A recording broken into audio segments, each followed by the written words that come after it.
Ataques, choro, ranger de dentes, fake news, mentiras, abuso de poder e, no fundo, no mundo real, estabilidade na disputa na eleição presidencial. A maior máquina de fake news está em operação, é perigosa. Mas as pesquisas têm mostrado que o quadro é estável. Ah, vai ficar então só contando com as pesquisas? Elas erraram no primeiro turno? Erraram para o lado do Bolsonaro, para o lado do Lula não. Quando eu digo que o Lula tem solidez, até agora o Bolsonaro não tirou do Lula. Bom, por que eu estou dizendo isso? Estabilidade. IPEC, ex-Ibope, divulgado hoje. Votos totais. Lula no segundo turno, 51. Bolsonaro, 42. 9 pontos de vantagem. Quando você vai para votos válidos, dá 55-45. Exatamente os mesmos números da semana passada. Faço uma ressalva. Deixa eu primeiro botar os números antes da ressalva aqui. Então, primeira notícia. 55 Lula, 45 Bolsonaro, 10 pontos de vantagem no IPEC. Lembrando que o primeiro turno terminou 48,5 a 43. Então, o Lula avançou, segundo o IPEC, 7 pontos, o Bolsonaro avançou só 2. Mas vamos fazer a ressalva. O IPEC das pesquisas é aquela que usa a maior amostra para o público que ganha até 2 salários mínimos, onde o Lula leva vantagem. O IPEC trabalha com 57% dos brasileiros ganhando até 2 salários mínimos. No primeiro turno, isso mostrou que... os resultados mostraram que talvez não seja bem assim. Então, eu tiraria aí uns 2 pontos. Vamos ser conservador. Em vez de 51-42 nos votos totais, vamos dizer que seja 49-43. Né? Porque o IPEC trabalha com muita margem de gente até 2 salários mínimos. O Datafolha trabalha com um pouco menos e a Quest também com menos. Então, eu seria mais conservador. Mas, mesmo sendo mais conservador, vamos dizer que não sejam 10 pontos, que sejam 8 ou 6. O que importa é que de uma semana para outra o IPEC mostrou o quadro absolutamente idêntico. Depois de quase 10 dias de pancadaria e de uma ofensiva em que os bolsonaristas tentam vender a imagem assim, já viramos a eleição. A estabilidade no IPEC é ótima para o Lula. É ótima para o Lula. Pode ser que os números não sejam exatamente esses, 51-42. Volto a dizer, eu acho que não são.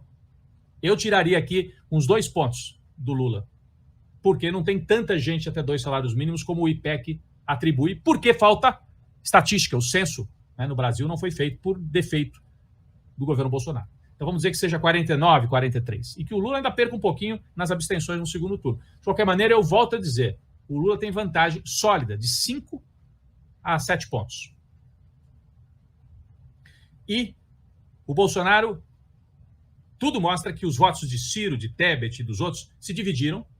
Isso já está estabilizado. Agora, para virar, o Bolsonaro precisa tirar voto do Lula. Precisa transformar o Lula num monstro. E é isso que eles estão tentando fazer. Ele vai ter que tirar votos do Lula, né?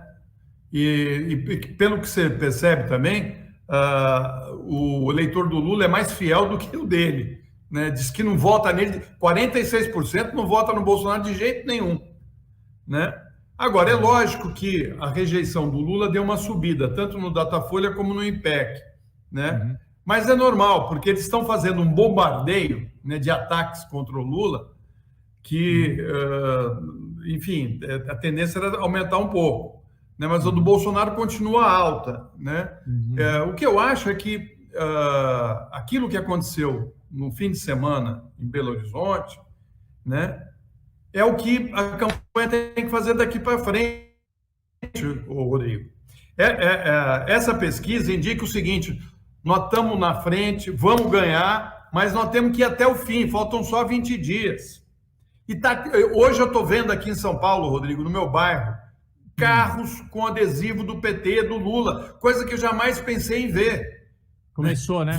O pessoal começou a botar... um carro importado, um carro chique. É porque a pesquisa indica, inclusive, que os mais ricos parece que estão votando no Lula também. Os mais pobres e os mais ricos. A questão do IPEC, Rodrigo, veja bem, você estava fazendo um comentário que o IPEC não acertou, né? Eu discordo de você, o IPEC acertou. Porque se você pegar a abstenção, você vê aonde foi que a pesquisa estava dando o resultado certo. Não pode ter abstenção, né? E a Justiça Eleitoral pode obrigar, né? E a gente tem que cobrar da Justiça Eleitoral o transporte para todo eleitor, né? Agora, ocorreu, né, problemas nas sessões eleitorais. Você viu isso, eu vi aqui no meu bairro, né? Porque por conta daquela, como é que chama? Da digital? Biometria.